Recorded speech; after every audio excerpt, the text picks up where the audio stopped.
All right, two birds, one stone. Here we go. So this is sort of a news of the day mixed with a preview today for tomorrow's game, which will be at 12 o'clock Pacific, 3 o'clock Eastern. Yeah, why not do it now? So tomorrow afternoon, we will see the Tampa Bay Lightning and the New York Islanders engage with very little turnaround time. So the key here is for the Islanders, they gotta jump on this early, and they've got to try to take advantage of a Tampa team that may very well be without Braden Point again. And even if Braden Point were to play, would he be 100%? Probably not.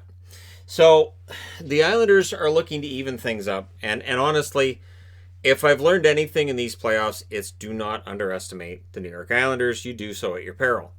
This is the part of my bracket that's still functional, which is the Eastern. I did take Tampa to knock off the Islanders in the Eastern Conference Final. But again, I don't take anything away from the Islanders. Right since the play-in round against Florida, they've looked pretty darn good. So since the official start of the playoffs in round one, they've looked pretty darn solid. And I expect that to continue tomorrow. The work ethic is there. The goaltending, every part of the game that you need to succeed, they do that. So, yeah, we'll see whether or not Tampa has the wherewithal to come up with enough goals to knock off the Islanders. They're going to have to play a more defensive style of game, I would think, if they're without Point again. I'm not going to say trap, but it's kind of like that if they want to win it.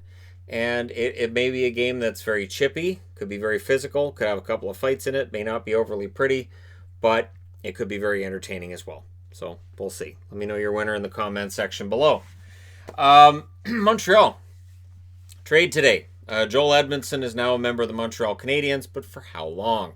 His trading rights were acquired by Montreal in exchange for a 2020 fifth-round pick. If you're following along at home, that's the number 140 overall pick from Montreal going to Carolina.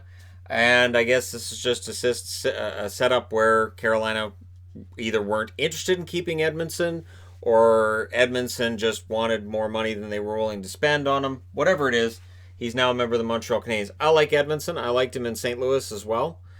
He was a victim of cap situation in St. Louis, ends up in Carolina. And they were looking to change things a little bit on their blue line and getting Falk. Falk was there just in case Pietrangelo leaves, the idea that Falk can play that offensive game that Edmundson can't. But Edmundson, 68 games, 7 goals, 13 assists, 20 points. He does have more of an offensive game than I think some people may give him credit for.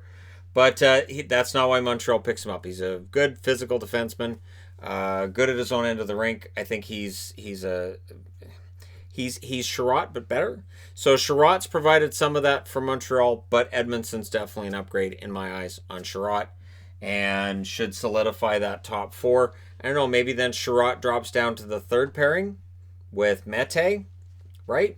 So we'll see what ends up happening with Montreal's blue line and if they're able to keep Edmundson around. But yeah, fifth round pick is a perfectly fine price to pay for a guy like Edmundson. So I'm wearing a Montreal jersey because I think they won that deal. I do. I think it was a good move by Bergevin. Minnesota, this has come out that Minnesota apparently is ready to move on from Mikko Koivu, and it comes from the trade they made with Pittsburgh. So Nick Bjugstad, who's gone through an injury-riddled season, only had 1 goal and 1 assist for 2 points in 13 games. Bill Guerin thinks he's going to bounce back.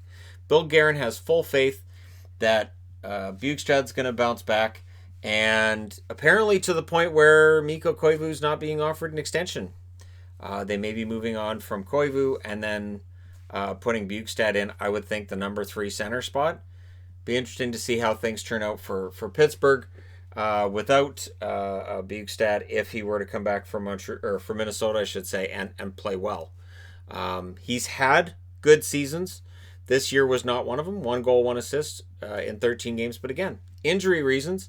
And if he can be healthy and recovered, which is what Bill Guerin believes that he can be, that could be a huge move for the Minnesota Wild as well. So losing Koivu, that'd be a shame. I don't know if Koivu then retires or what happens there. We'll see. But whatever he decides, I'll be here to report on it. So yeah, quick little news video just for sort of an update and to throw in the trade between Montreal and Carolina. Thank you guys so much for watching, for all your support, and hit like and subscribe if you're browsing your way through you just happened upon this video. I will talk to you guys again soon.